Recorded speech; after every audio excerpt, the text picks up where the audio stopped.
bom dia. A nossa revista Efésios, Filemão, Filipenses e Filemão, né? São as cartas de Paulo. Hoje nós estamos iniciando esse estudo que são chamadas, essas cartas são chamadas cartas da prisão. Por quê? Porque o nome se deve ao fato de que Paulo, ele estava preso em Roma quando ele a escreveu. Então, aos Efésios e a Filemão, o apóstolo considera-se prisioneiro de Cristo. A gente vê isso em Efésios 3:1 e também em Efésios 4:1. E em Filemão 1:9-23. E na carta aos Filipenses, ele menciona as algemas.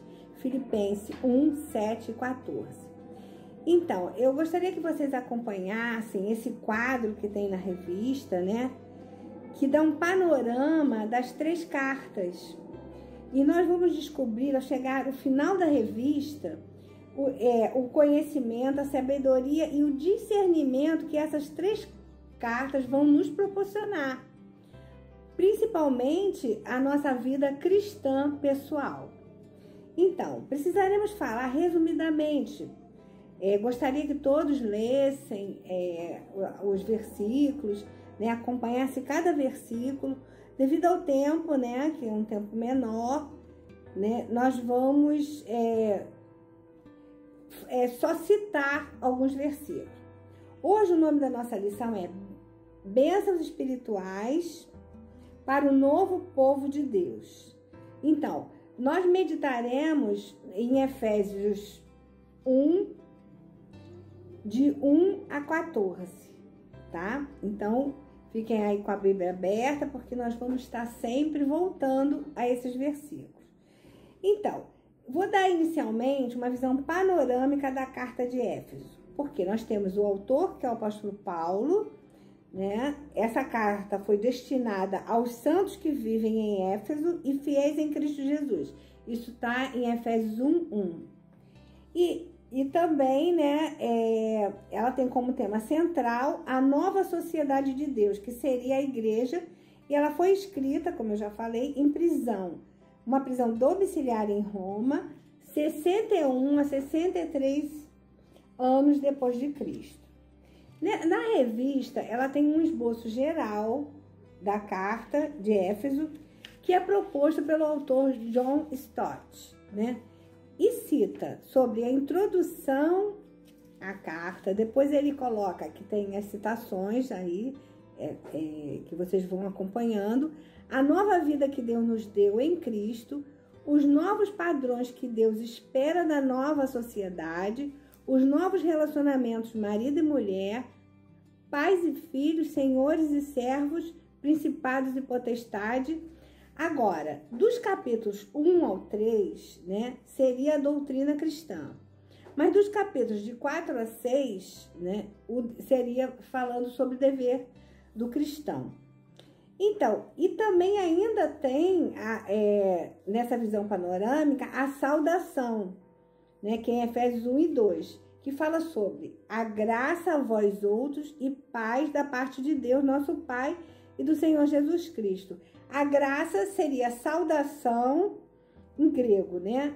É uma saudação grega, graça. E paz, a saudação hebraica, tá? Então, Stott, esse autor que nós estamos fazendo nossa lição, ele escreve que a graça, ela indica a iniciação salvadora e gratuita de Deus. E a paz, ela indica o nível de vida em que passamos a viver desde que ele reconciliou os pecados consigo mesmo e um com os outros. A paz virá pela graça, tá? Então vamos agora, né, entrar na nossa lição citando as bênçãos espirituais, né? A primeira que nós lemos é a bênção de ser escolhida ou escolhido pelo Pai. Efésios 1, de 3 a 6. Bendito seja o Deus Pai de nosso Senhor Jesus Cristo, que nos abençoou com todas as bênçãos espirituais nas regiões celestiais em Cristo, Antes da fundação do mundo, Deus nos escolheu nele para sermos santos e irrepreensíveis diante dele. Em amor nos predestinou para ele, para sermos adotados como seus filhos, por meio de Jesus Cristo, segundo o propósito de sua vontade, para louvor da glória de sua graça, que ele nos concedeu gratuitamente ao amado. Então, isso ficaria em Efésios 1, de 3 a 6.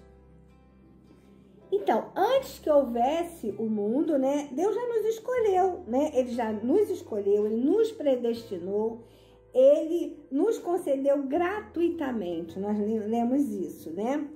Então, vamos lembrar da revelação divina, né? Que é uma doutrina bíblica. Essa doutrina da eleição, de ter sido eleitos, né? Ele cita que ele nos escolheu para sermos santos e irrepreensíveis. E isso, irrepreensíveis perante ele, perante o Senhor. Então, isso também vai ser um estímulo à humildade, né? Aniquilando todo o nosso merecimento, porque ele nos amou, ele nos escolheu antes da fundação do mundo. Então, o resultado dessa eleição, né, seria o quê? A adoção, né, que nós lemos aqui. Somos disciplinados pelo Pai Celestial para participarmos da sua santidade, né? Isso a gente lê em Hebreus 12, 10, tá? Então, a expressão que parece unir o privilégio e a responsabilidade da nossa adoção, né? Porque ele fala perante ele, em Efésios 1:4, ou seja, na presença dele, tá? Vivendo para louvor da glória de sua graça. Isso a gente vai ver em Efésios 1:6, como nós lemos. Então, outra bênção espiritual é a da redenção, né? Porque fomos redimidos pelo Filho. Aí a gente vai ver isso em Efésios 1, de 7 a 12. Vamos continuar a ler Efésios 1, de 7 a 12. Vamos ler só o 7 e o 12, né? Para nós resumirmos. Nele temos a redenção pelo seu sangue, a remissão dos pecados, segundo a riqueza de sua graça. E quando nós lemos o 12, a fim de sermos para louvor da sua glória, nós o que de antemão esperamos em Cristo. Então, primeiro, a redenção, né, que a gente vai ler em Efésios 1, 7 e 8. Em Cristo nós fomos o quê? Libertados. E a partir de libertarmos dessas algemas do pecado, da escravidão que foi imposta por Satanás, tivemos o preço da liberdade. Agora, o meio pelo qual aconteceu isso foi o quê? A remissão que foi obtida pelo sangue de Jesus, não é? A redenção, a remissão, elas caminham juntas. E elas são privilégios de quem foi feito filho de Deus. Bênçãos que foram derramadas segundo a riqueza de sua graça. Agora temos também, aqui quando nós lemos em Efésios 1, 9 e 10, a unificação. O que seria isso? Seria o universo de Deus no qual o pecado ele introduziu. A desordem, a confusão, ele vai ser o quê? Restaurado. A sua primitiva harmonia. E vai haver o quê? A unidade sob, quer dizer, por abaixo, né? Por baixo de quê? Da supremacia de Jesus Cristo. E somos também herdeiros, né? Então tem também a herança. Porque a herança, somos herdeiros porque somos propriedade particular de Deus. Nós lemos isso também na Bíblia, né? A herança por causa da vontade de Deus, né? De Deus, de Jesus, para o louvor de sua glória. Agora, qual seria o alvo de Deus, né? Seria o quê? A glória, né? A revelação de Deus, que venha a ser o ser conhecida por meio de quem? Por meio de nós, por meio do seu povo. Teríamos a bênção de ser o quê? Selado com o Espírito Santo. Então, esse selo que nós temos, nós vamos ler sobre o selo em Efésios 1, 13 e 14.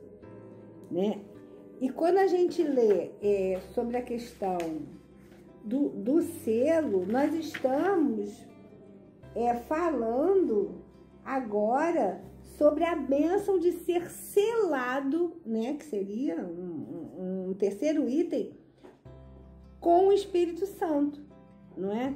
Porque nós nos convertemos, nós recebemos o Espírito Santo e temos a certeza que Deus, Ele está em nós, está ativo em nós, né? Mais do que estar em nós, Ele está ativo. Quer dizer, nós vivemos e nos apropriamos disso, nós nos enchemos desse Espírito, nós buscamos o enchimento do Espírito. Então, esse selo que fala dessa propriedade, né, é uma marca que nós temos, não é? E o selo com o Espírito Santo, ele fala o quê? De uma segurança. A Bíblia tem várias ilustrações desse uso desse selo, né? Aqui o autor, ele fala do exemplo do rei Dario, que selou a boca da cova dos leões. Daniel não teve condições de sair. E tem outras também citações que nós vamos ler na lição, né? Então, nós precisamos ter o quê? Essa garantia, né? Porque esse penhor, como ele cita aqui, ele foi oferecido pelo Espírito Santo. Por quê? Porque Deus, quando ele nos deu o Espírito Santo, ele estava se comprometendo a nos dar toda herança reservada para os seus filhos, quer dizer, para nós, né, nos céus. Aí a gente vai ler isso em 2 Coríntios 1, 22 e 2 Coríntios 5, 5. Então, irmãos, nós concluímos e entendemos que todo propósito é cumprido em Cristo, o que significa que cada bênção espiritual que é concedida aos homens, ela será concedida àqueles que estão em Cristo. Então, busquemos Cristo para a nossa vida, estejamos cada vez mais procurando demonstrar esse amor que Cristo coloca em nós a partir da nossa busca, não é? Tudo que realizamos, seja para o louvor, para a glória de Deus, isso a gente lê em Efésios 1, 6, 12 e 14. Nós também podemos ler nesses versículos. Agora, eu vou terminar lendo Romanos 8, de 28 a 30. Romanos 8, de 28 a 30, nós lemos 28. Romanos 8, 28. Sabemos que todas as coisas cooperam para o bem daqueles que amam a Deus, daqueles que são chamados segundo o seu propósito. Pois aqueles que Deus de antemão conheceu, Ele também predestinou para serem conformes à imagem de seu Filho, a fim de que ele seja primogênito entre muitos irmãos. E aos que predestinou, a esses também chamou, a esses também justificou, e aos que justificou, a esses também glorificou. Devemos estar sempre dando glória a Deus, louvando ao nosso Senhor, porque Ele se agrada disso. Amém?